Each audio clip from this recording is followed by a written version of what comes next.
Hello and welcome everyone to this episode of Healing Conversations. My name is Einav Avni with Healing Untangled Healing. I forget where I am. Where I am. With me today, Oliver Marcelle. Hi, Oliver. So nice to have you here with me. Hello, it is a pleasure to be here. Thank you for having me. I'm looking forward to the conversation. Me too. Me too. And let's get started by finding out a little bit more about you. Sure. So I am Oliver Marcelle, and I am in the United States. I'm in Maryland on the East Coast of the United States. Born and raised in Baltimore, Maryland, inner city kid, born to Caribbean parents. And I have lived a pretty interesting life, I guess you could say. Some of the things, the good and the bad, if you will, that I never even realized this was going to be the case, but have all been instrumental in shaping who I am at this point. So, husband and father, grandfather, author, speaker, and coach in the relationship building and men's empowerment spaces. And I am just passionate about seeing relationships thrive, both personally and professionally. I'm passionate about seeing men win in every area of their lives. And as such, I share my journey in hopes that it will encourage and inspire you on yours. And so that's a little bit about me. Amazing. So maybe you can share a little bit about your journey and what brought you to where you are today. Sure, absolutely. So if I go back, let's see if we can do the short version of it. I Let's go back to 17. Go back to 17. I'm this bright-eyed, bushy-tailed, daydreaming guy. I'm leaving Maryland and I'm going over to the Midwest part of the United States to go to school, to go to college, having all these dreams and thinking about what life is going to be like. And I'm like, man, I'm going to be great. I'm going to be rich. I'm going to be, all these things that you think as a teenager. And fast forward, the world crumbles under my feet. So many disappointments, some bad decisions on my part, things that happened in the university where I was. I went for a particular degree. They phased out the degree while I was still, a ton of debt. So I couldn't do anything. And it just created this kind of downward spiral for me where I was just finding myself in the wrong crowds, making the wrong decisions, internalizing these disappointments in a way that just caused me to really underproduce really heavily. And I did meet now one of those dreams, if you will, those daydreams I had as a 17-year-old did come true. I did meet a wonderful woman. I did get married to her, but I wasn't ready for it. I wasn't in the right headspace, dealing with all these disappointments, internalizing all this hurt, shouldering all this resentment. I took all that into my marriage.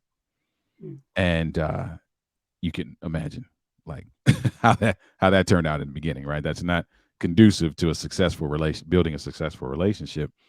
And I had a pivotal moment about 18 months into the relationship where it was like somebody held a mirror up to me and was like, listen, you have daughters, and if you don't want them to grow up and bring up this version of you home. And if you don't want that, what are you going to do about it? And things didn't change overnight at that point, but it was the turning point for me to say, okay, listen, this life can't remain like this. I can't continue to wear this heavy cloak of resentment and frustration and anger, and so that began a process for me of really digging into changing my mindset and my perspective. um, I was good at changing my behavior, but behavioral change without mindset change is not sustainable long term. Mm. So I had to do that. I had to really get around some folk who were doing some things. And I call it shadowing my future. I tell guys often that you should shadow your future. Like you should get around some folk who are walking the path that you're attempting to walk so that you can observe them, so you can train from them, so you can gain the tools and garner the things you need in order to execute properly. And then you can get feedback from them as well. I talk about that in my book, that 4-step process of observation, training, execution, and feedback. And then realizing that adjustments aren't a threat to your authenticity. Because that was a big one for me. I was like, man, everybody's trying to change me. Everybody's, I got to prove this to that person, prove this to that person. I'm like, wait a minute. It's about how I want to show up Mm. and realizing, okay, wait a minute. I need to really identify how I want to show up as a man, as a human being, as a person, and then being consistent in that walk. And so that's a lot of what I take men through as it relates to the men's empowerment piece. And then that was a game changer for me. And then really letting go of selfishness was a game changer for my marriage. And so we take couples through a very significant process of identifying their most important emotional needs, and then working through a process of meeting those needs and changing your perspective around what it looks like to navigate a healthy relationship. Because I lived all of that. I lived the good and bad of it of that, and so um, I I'm passionate about seeing folk have those moments that I had, Mm. those turnaround moments, that caused me to think differently and look at life through a different lens. And you're saying so many different, some really interesting things. If I just go back for a moment to your journey, and Sure. when you're saying, actually, I was, maybe shadowing other people, getting other people's input on the path as I want to have it, but then also having this internal fight of, actually, am I doing me, or am I actually losing my authenticity? Hmm. And that sounds like such incredibly a pivoting point, I guess, because when you understand that this is, as you said, you don't need to lose your authenticity. You actually just getting the input to how to make you better, Yeah. but still keeping everything inside of you, who you are, just bettering that. Yeah. So this is really, like, I can really, it resonates with me as a really interesting point to mention. Yeah, thank you. And I'll speak for me as a man because I work with men. That's a very that's a very pivotal turning point for a lot of men, because the very first thing often that we feel like is, you're trying to change us. You're trying to change me. We're not trying to change you. And I use this analogy often. So I'm going to use basketball. I use basketball analogies often. And so uh, on- at any given time, there's five different positions on the basketball court, right? There's point guard, shooting guard, small forward, power forward, center. So if I'm a point guard, and after the game, the coach comes to me and says, "Hey, listen, I've watched you play this game. I have a suggestion for you. In the future, against left-handed opponents, I want you to change the way you pivot, what foot you pivot off of, right? I want you to make these couple adjustments here." And I ask guys all the time, did the coach tell me that I'm no longer a point guard? And they'll say, no, of course not. But what did he do? Well, he asked you to change this, change that, and make these adjustments here and there. Exactly.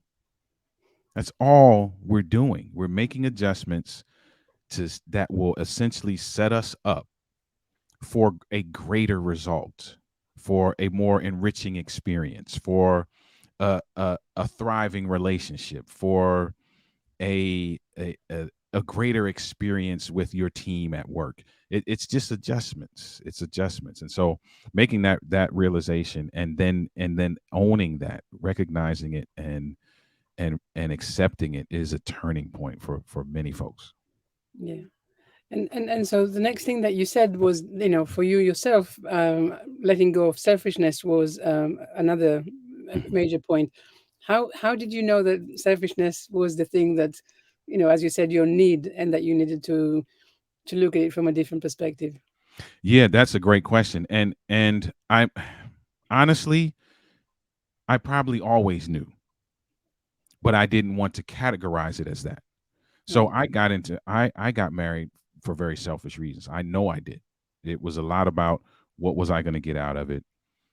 What was the benefit for me? There were a lot of things that I thought about, because I lived my life that way. Every decision that I made, especially when the disappointment started to take place, every decision I made was, okay, what am I going to get out of it? Because I want to protect myself from disappointment. So let me make sure I get everything that I'm looking for out of it. And it was kind of this protect myself mentality, which is not a bad thing, but it was at the detriment of everybody else around me. And I was just telling somebody recently, I built this wall that would protect me, which is good. We should want to be protected. The problem Mm. is that the wall keeps me protected, but it also keeps you out. Yeah. So I essentially built this prison around myself. And I'm looking at every scenario through that lens, including my marriage. But then realizing, okay, I'm never getting the result. Very seldom am I getting the result that I'm looking for. And I just had to have a moment of just self actualization where I just had to be honest with myself and say, okay, what's the reason why you're not getting the result? Because I always point the finger. I was like, it's your fault. Well, you didn't do this, or you should have done that, or they should have done that, or the job didn't do this, or my boss was acting funny, or whatever it is. I could always point to somebody else. But then at the end of Mm. the day, I'm like, wait a minute, I'm the common denominator in every single one of these scenarios. Yeah. So maybe I should look at this differently. Like what is not happening that should be happening? And for me, that's really what caused me to really kind of internalize and look in and say, okay, this is I've probably been approaching this from a self-centered point of view just from day one. Wow. What a growth moment. Yeah, yeah. And Yeah. some of it is that. Some of it is getting to a point in your life where you really just have this moment where you where you agree to be honest with yourself. I had a Mm. guy ask me recently. He was like, you know what? So he asked me a question. He said, what can I do about all of this that he was going through? That things weren't going right in his relationship, and all these things weren't going right. And I said, listen, I have a harsh answer for you. I'm going to start off this answer with a harsh thing. And the harsh part of this answer is that you just got to look in the mirror and decide that you want to show up differently. Like Mm. some of it, yes, there's going to be some work that takes place. Yes, you can get with a great coach, you can get with a therapist, you can do all of these things that are the building blocks. But it starts with the decision that where you are is not where you want to be, that you're not comfortable with the results of your approach. And then we can work on how we build from there. And so Yeah. that was the thing for me. I just had to look at myself and be like, you know what? None of this is working, but I seem to be in all of it. So let me look at me for a second. Yeah. That is very really very deep. And so the next question I have, first of all, I want to know, because you mentioned, obviously you're working with men, and you said you want every man to win at anything they do at life. What made you, make the decision that you want to work with men? What was specifically about that you know showed out for you? I think what really fueled it um, was because we work with couples. There was always an opportunity to pull the husbands aside, because what I would notice is that there would some certain sessions would only go so far in terms of how much the husband was willing to divulge, and so I'd start to have these one-on-ones with the husbands and realizing, man, there's so much that they're holding on to. There's so much that they are apprehensive about sharing for one reason or another. And then I looked at my own life and I was like, man, I I see myself in a lot of these guys. And so I just started to take an interest in doing that and sharing my experience. Like, hey, listen, you're not alone in this. Let me share my story with you, and let's use that and create some building blocks for where you want to go. And then I did fast forward. I was a breakout speaker for a singles retreat. And so at this singles retreat, they had a breakout session where they separated the men from the women, and I was the speaker for the men at that time. And I did something that the talk was on the unwritten man rules. And I talked about 5 lessons that I've learned during my time as a husband and father. And after I did that, I came back from that experience and told my wife, I was like, you know what? That I think that would make a great book, because I've gone through a lot of this stuff and I've had these moments of self-discovery. And so that's how the book was birthed. And then as that book was being birthed, I started working, with more husbands and working with more men and getting engagements to speak, to men, and it just organically grew from there, out of my experience and knowing that, hey, man, there's something that I can share Mm. that I think will be instrumental in helping guys to see the world a little differently. Yeah, it's very interesting to hear what you say. Of course, my own experience with relationships. There's, I definitely understand what you mean. That I mean, you notice that men holding back. Of course, women also hold back, Yeah. but you're obviously able to speak with the men on the same level and get the results that you want, that they want. Yeah, and it's been good because often, man, what I'm seeing now, especially in this time period, I think we're in a period of time where it's there are more opportunities for men to really dig into their vulnerability and own that without a whole lot of red tape, if you will, because it there weren't as many opportunities for that. There's always been a phenomenal amount of women's empowerment resources and groups and things of that nature, and it was tough to get some of those things off the ground for men. I'm starting to see more of that pop up, which is very encouraging. Hmm.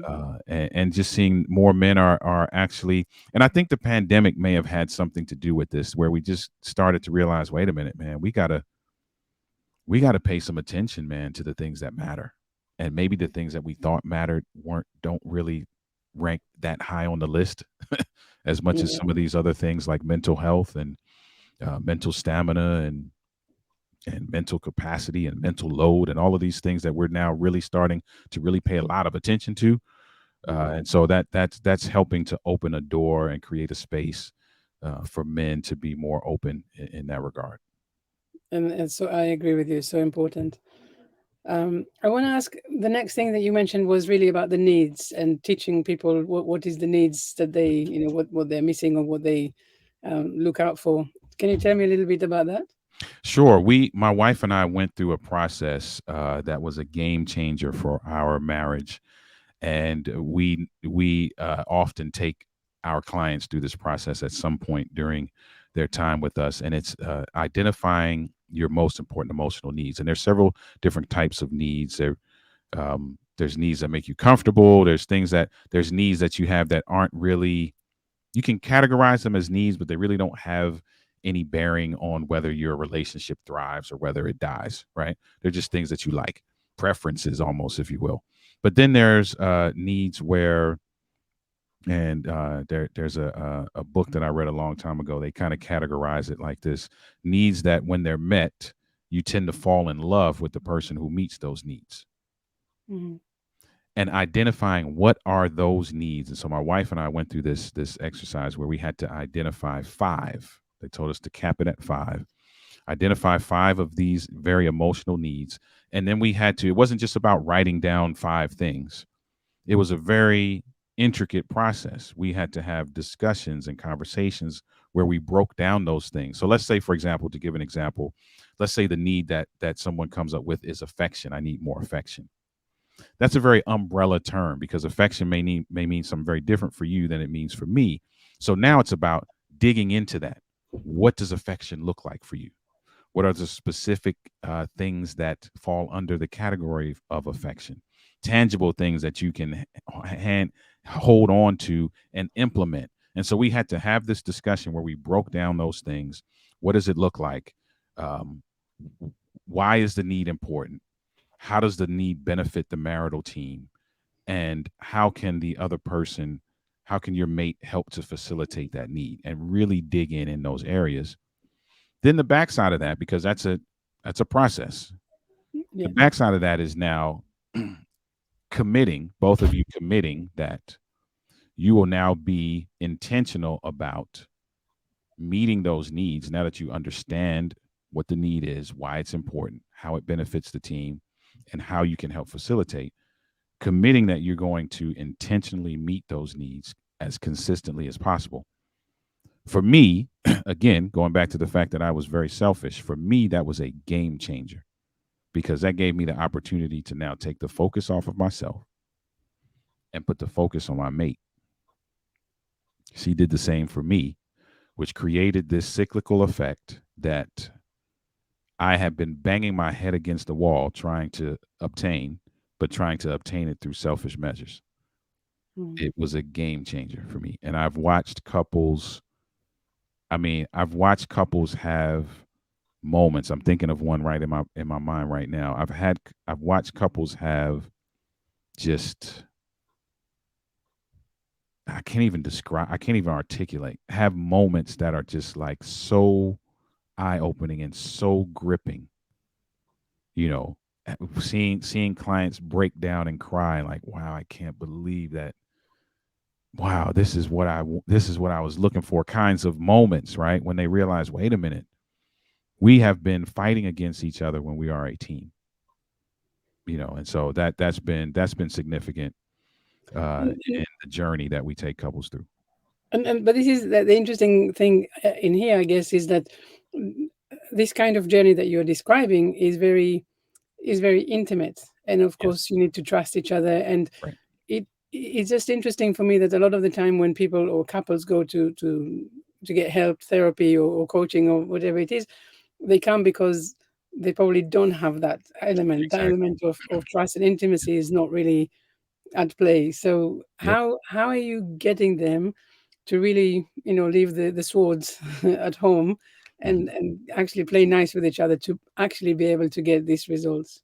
And you said it too, because that's the thing. That process doesn't happen right away. Mm, Excuse me. That doesn't happen right away. There is a there's a path to getting to that part where we're identifying emotional needs. And you said it. It's about typically the path starts somewhere in the neighborhood of communication mm, and really understanding how the other person likes to be communicated to, identifying the communication styles, and really understanding what are the components of productive conversation. There's some really base, uh, foundational things that have to happen first. And then we move from that piece into some of the consistent building blocks, if you will, of building trust and being able to manage conflict, and using some of those tools that we learned in the communication piece to apply to some of these other areas, to begin to see some very consistent small wins that help now to take some of the tension out of the air, to help really kind of ease the frustration. We do some work on honesty. We do some work with forgiveness. We do a lot of those things ahead of time before we even get to that piece that I just talked about with the needs. There's a good mm, amount of things that happen ahead of that, because you're right. That honesty, that forgiveness piece, that trust piece, consistency, and really building some small wins, being able to speak, being able to communicate, being able to have productive conversation, and the ability to manage conflict are foundational, and they have to be looked at before we jump in the deep end. right. Sounds like a fascinating process. Yeah. We're nearly at the end of our time, but I feel like really we could have stayed talking forever. It's so interesting. So maybe just before we leave, you told me earlier that there's a new offer, a new group coaching that you're putting together. Maybe you can tell us Yes. about that. Yes. So we are we'll be doing some in the month of December. We'll be doing some free workshops, and so look out for that. You can follow us on social media. The It's my name right beside my name. You can see our social media handle. That's everywhere. If you look that up, you'll find us everywhere on social media. But that will be leading, those workshops will be leading into a group coaching experience where we're going to take, uh, I think we're going to cap it at 10 couples. We're going to take 10 couples through a significant part of that process that I just actually outlined. And we're Mm, going to dig into that for several weeks.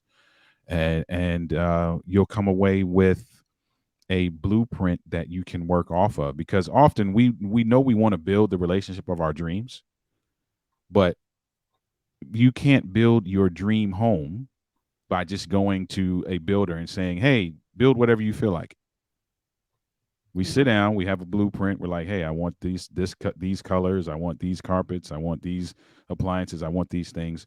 And so you'll get that blueprint now that allows you to hit the ground running in a way that will give you the capacity to build the relationship of your dreams. And so that will kick off in January after we do these workshops in December.